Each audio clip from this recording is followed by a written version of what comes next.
Salut à tous, c'est Linkos, je vous souhaite la bienvenue dans cette nouvelle vidéo de koh Lanta. Et oui, la saison a repris, avec koh Lanta les armes secrètes. Je suis content de retrouver une nouvelle saison. Donc maintenant, ça fait quand même depuis un moment qu'il y a deux saisons par an. Mais bon, franchement, on est content de retrouver une nouvelle saison à chaque fois. On se dit... Ouais, bon, koh Lanta, ça reprend déjà. Oh là là, mais qu'est-ce qu'on se lasse? Bande d'hypocrites que vous êtes. Ben oui, mais non, on aime tous koh Lanta. Enfin, on aime tous.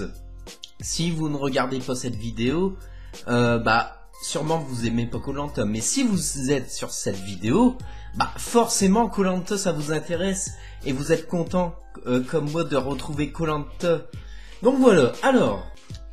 koh Lanta, les armes secrètes. Alors, donc la particularité de cette saison, c'est qu'il y aura plusieurs armes secrètes, ce qui nécessitera aux candidats d'être automatiquement un peu plus stratèges. Ils n'auront pas le choix de toute façon, vu qu'ils auront la possibilité en fait d'utiliser ces armes secrètes. Je pense pas qu'ils vont s'empêcher d'utiliser ces armes secrètes malgré que le casting soit, on va en reparler, soit très très sportif, c'est un truc de fou. Les portraits en fait, l'âge le plus jeune est de 25 ans, et l'âge le plus vieux, tenez-vous bien, est de 47 ans. Alors, je pense que c'est une des premières fois où c'est la première fois même, qu'on a un casting aussi homogène, ne serait-ce qu'en termes d'âge, mais aussi en termes de profil. Et ça, je l'ai un petit peu regretté avant de regarder le premier épisode, parce que j'ai regardé un petit peu les portraits des candidats, vu qu'ils étaient dispo sur mytf1.fr. Après, bon, voilà, ce sont des portraits. On veut nous présenter certains personnages comme on veut nous le faire voir, mais pas forcément comme ils sont. Du coup, voilà. Alors, c'est parti pour rentrer dans la review de ce premier épisode. Donc, premier épisode. Ils sont dans des kayaks, non pas des kayaks, mais des barques, avec des chants polynésiens. C'était trop beau l'arrivée, c'était assez beau, mystique, tout ça. Ce qui n'est pas sans rappeler les terres natales de Théoura, on en reparlera de ça aussi. Ouais. Et du coup voilà, les candidats arrivent en mer. Ils rejoignent Denis, tout simplement. Et là, directement, première épreuve. Et là, il y a une épreuve. Ils sont en binôme en fait. Ils doivent faire l'épreuve en binôme. Donc au début, ils doivent chercher leur binôme. Il y en a qui doivent attendre, comme par exemple Aurélien, qu'on verra d'ailleurs beaucoup dans cet épisode. Aurélien qui sera avec Laetitia. Après, il y a d'autres binômes, mais dont je vais pas forcément citer. Il y a, il me semble, Thomas avec Myriam. Thomas, d'ailleurs... Donc à la fin de l'épreuve, ils arrivent au bout du parcours et ils doivent faire du feu avec ce qu'ils ont, du foin et tout ça. Et ouais, ils doivent faire du feu. Les premiers à réussir sont Aurélien et Laetitia, donc GGAE. Et les seconds, les deuxièmes, c'est Candice et Hervé, il me semble. Alors, il y a des noms, on retiendra plus facilement, d'autres noms on va pas retenir. Ça c'est normal, on peut pas retenir tout le monde lors du premier épisode. Donc Aurélien qui fait déjà forte impression, en plus d'être plutôt bon physiquement, il a l'air de savoir où aller quoi. Enfin, il a l'air très malin et très perspicace. Il va être très intéressant à suivre. Ensuite, son binôme est composé de Laetitia. Bon, Laetitia beaucoup plus en retrait. Donc voilà. Ensuite, le deuxième binôme qui gagne est composé de Candice et Hervé. Candice, très bonne en survie, hein, qui est d'ailleurs instructrice de survie. Donc, ça, elle veut pas le révéler, elle a bien raison, parce que non seulement ça pourrait être une cible pour plus tard, pour se faire éliminer, hein, on ne sait jamais, mais en plus, elle pourrait saouler avec tout le monde en la prenant pour la connaisseuse un petit peu chiante, quoi, qui dévoile sa science. Enfin voilà. Donc, les deux qui ont fini premiers sont capitaines d'équipe, hein, et ils sont tous les deux capitaines d'équipe. Donc ça c'est important. Et chacun des deux binômes reçoivent une partie de talisman. Donc, qu'est-ce que c'est? En gros, lorsqu'un binôme se sent en danger, tu peux le jouer de manière défensive. Une personne d'un binôme possède une moitié de talisman. Eh bien, en gros, en le jouant de manière... je sais qu'il y en a plein qui n'ont pas compris, mais je vais essayer de réexpliquer. En gros, s'il y en a un qui a une moitié de talisman, en jouant de manière défensive, tu peux le jouer comme un collier. Donc ça veut dire que il y a une personne, si une personne se sent en danger, j'ai l'impression que je vais vous perdre, eh bien, elle sort son moitié de talisman, mais l'autre personne doit automatiquement sortir l'autre moitié du talisman. Sinon, l'effet du collier ne ferait pas effet en fait, vu que ça doit être un talisman complet, je suppose, pour que ça soit effectif pour jouer un collier. En revanche, si les deux personnes se concertent et décident à deux de jouer leur talisman, alors ils auront un vote supplémentaire, donc un double vote chacun, donc 4 votes en comptant les deux personnes. Donc voilà, ça c'est la stratégie offensive. Et la stratégie défensive, c'était de jouer un collier, tout simplement. J'espère que vous m'avez compris. Enfin bref. Donc, bien sûr, ils n'ont pas mis au courant les autres candidats, et c'est fait exprès de toute façon.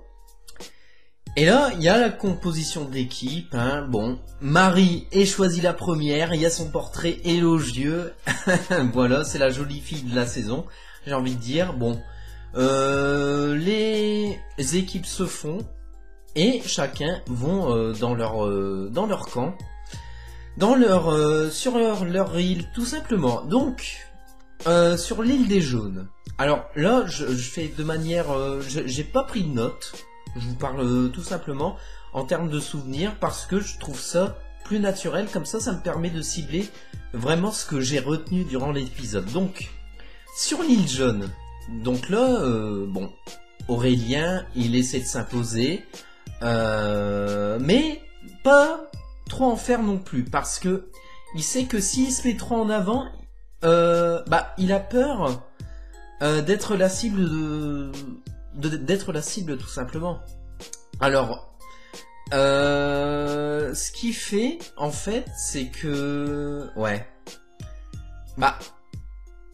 les jeunes en fait, ils se mettent pas d'accord sur un campement de cabane tout de suite, alors que la nuit va tomber, donc c'est chaud pour eux malheureusement.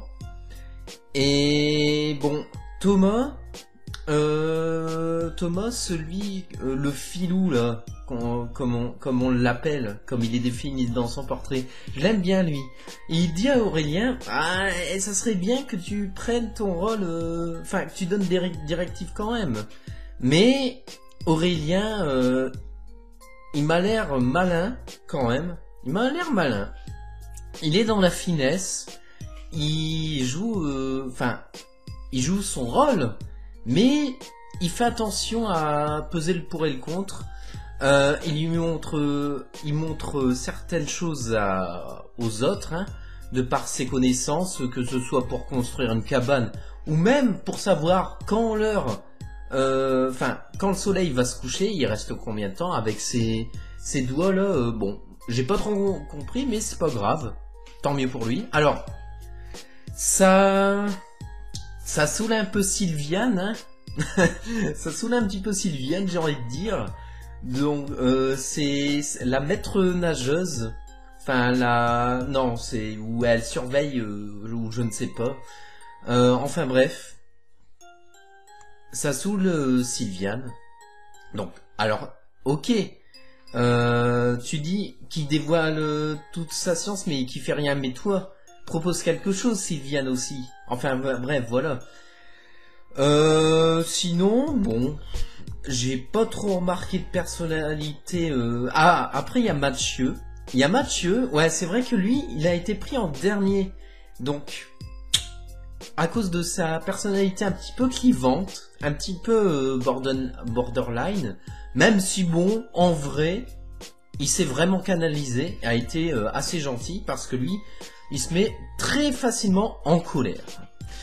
Donc, les personnages un petit peu qu'on remarque, dans cette équipe jaune, pour l'instant, c'est Aurélien, Mathieu, Thomas, ce sont souvent les hommes jaunes, j'ai remarqué.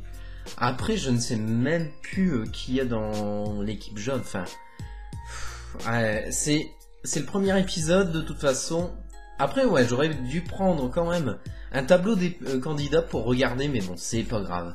Ensuite, il y a l'île des Rouges. L'île des Rouges, là, Candice, instructrice de survie, eh bien, direct, elle montre ce qu'il faut faire, hein, et tout ça, pour construire une cabane, mais il me semble que ils ont pas eu le temps. Ouais, c'est vrai qu'ils ont cherché l'eau, et d'ailleurs aux jeunes c'était pareil, ils ont cherché l'eau. Aux jeunes ça leur a pris plus de temps, aux rouges un petit peu moins il me semble. Oh là là, oui, j'ai trouvé l'eau, trop bien, bon. C'est Magali, il me semble qu'il l'avait trouvé.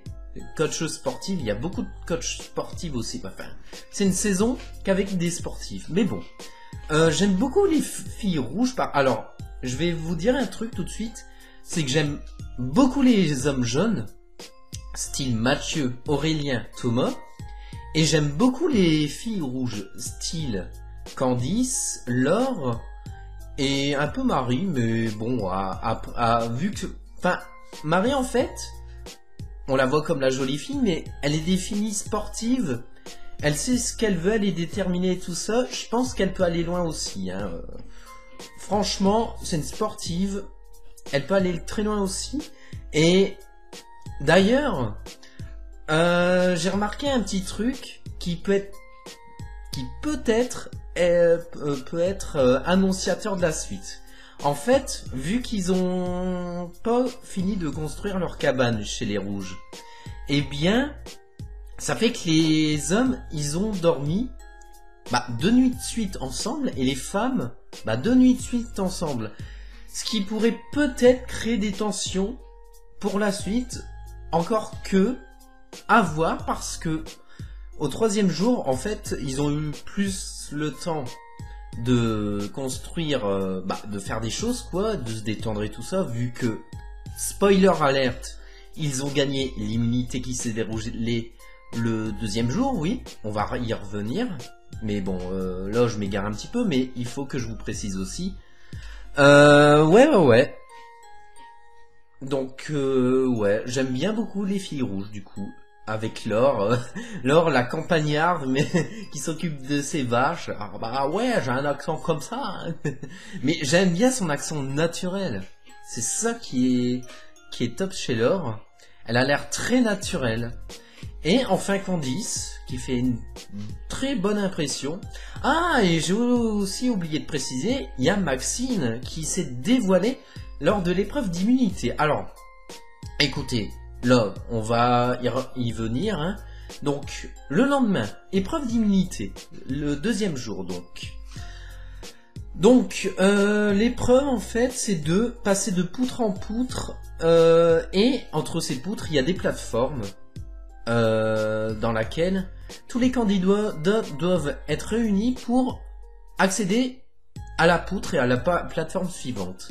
Et à la dernière poutre, ils doivent tenir en équilibre pendant 5 secondes. Alors, au début, c'était serré. Les rouges, ils ont quand même, comment dire, été un peu en tête tout le long au début, même si les jeunes n'étaient pas en traîne. Alors, on voyait quand même que Sylviane, elle avait un peu plus de mal, mais au bout d'un moment, alors que les jaunes font une petite remontada, Elodie, qui est également coach sportive, se fait mal et elle tombe un petit peu entre les deux jambes sur la poutre. Voilà. Je vous fais pas un dessin. Ça doit faire très très mal et je la comprends.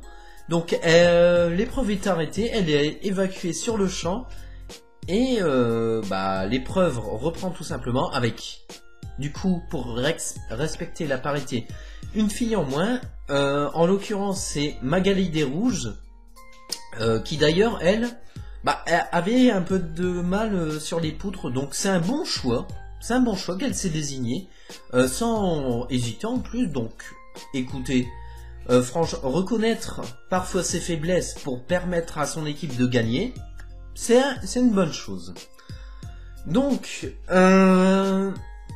l'épreuve continue et tu vois que Sylviane, elle a de plus en plus de mal.